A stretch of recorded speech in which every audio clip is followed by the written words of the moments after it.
I want to talk a little bit about the social style survey and its history, but first I want to address kind of the elephant in the room.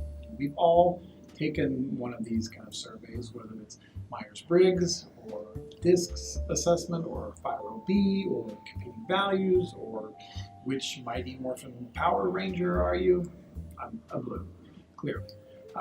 The point is, there are a lot of these kind of personality assessment tools. This one just happens to be our favorite. I'll tell you a little bit more about that in a minute. But first, I just want to point out it's not a perfect tool. None of them are. It can be a bit of a blunt instrument. And as with any framework, it's only as helpful or useful as the conversation that it starts. Unless, of course, you're a driver, in which case there's no need for conversation. I'm kidding, of course, obviously. As with all of the frameworks and all of the courses that we've developed, none of them were brought to us etched in stone. Don't think of any of them as the end-all and be-all. Use what's useful, adapt at will, jettison what's not helpful. So the Social Styles Survey comes to us by way of Dr. Paula Caproni from the University of Michigan.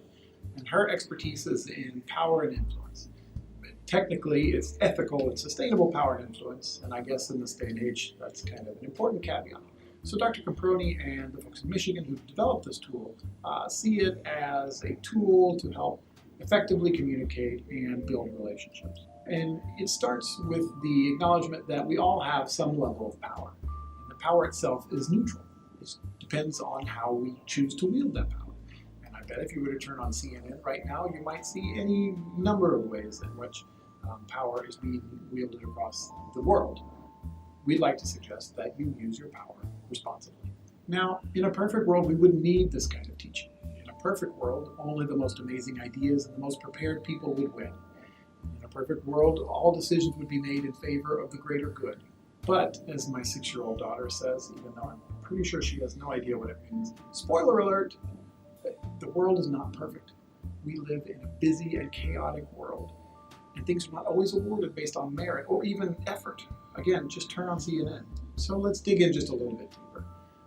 We as a species are not particularly rational, at least not most of the time. We're busy and we use shortcuts, often subconsciously, to make decisions. And these shortcuts lighten the cognitive load of making decisions, allow us to make the decisions faster. And that's good, right? Well, actually it's complicated. Research says we're more likely to favor those whom we find likable, or who are easier to communicate with. We stay in our bubbles. Like follows like. And miscommunications and misunderstandings are uncomfortable, and they often stand in the way of establishing relationships or even simply just conveying information. So what's a person to do? Well, for starters, we have to recognize that the way we see the world, the way we organize that information, the way we problem solve, the way we communicate, we do that in a systematic way that makes sense to us. But the question is, does it make sense to anyone else? So if we look at the research about effective communicators, we find that highly influential people have very good social skills and have a deep understanding of their own behavior and social preferences, as well as those of others. Now, some people just innately know how to do this. For the rest of us, there's a great tool you could use to understand communication styles, and it's called the Social Styles Model. So where did this model come from?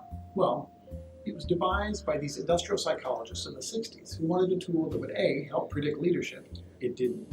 And B, would help teams succeed. This it actually did.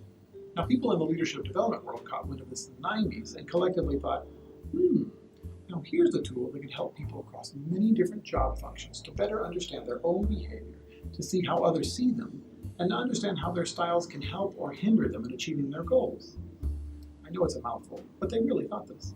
And today, many organizations and educational institutions around the world use the social styles model. So now let's take a look at the model itself. Basically, it looks at behavior along 2 dimensions. The first is responsiveness. How do you respond to the environment around you? Are you rational and objective, or are you emotionally expressive and focused on relationships? The second is assertiveness.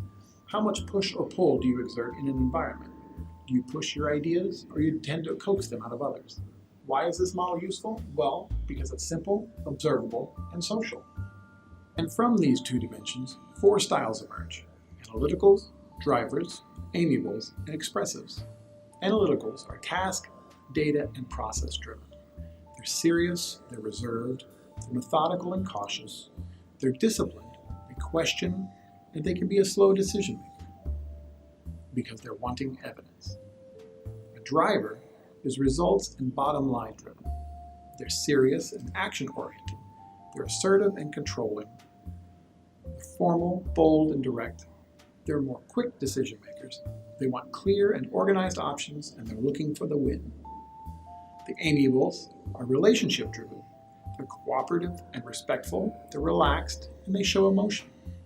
They're often casual and friendly. They're slower to make decisions, and they want trust and consensus. Expressives are big picture and dream driven. They enjoy status and recognition. They're talkative and informal. They're enthusiastic and action oriented.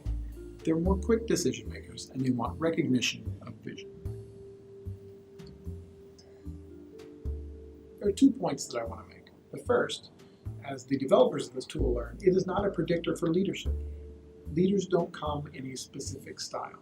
You can be any style and be a leader. You can be an amiable leader, you can be an expressive leader, an analytical, or a driver. It doesn't matter. It's what style works best for you. The second thing is, none of us are solely one style or another. Styles change over time. They change based on context. You could be one style at home, one style in the office. It's just a matter of where you are in your own experience. So, what can you take away from all of this? Well, first, it's understanding that we all have a style that steers us in how we engage with others, how we make decisions, and how we give and receive information. And that knowledge of our own style and being able to perceive it in others can help avoid miscommunication and misunderstanding. And without those misunderstandings, we're more likely to build positive and productive relationships. So, be yourself, cultivate and embrace your power, and use it for good.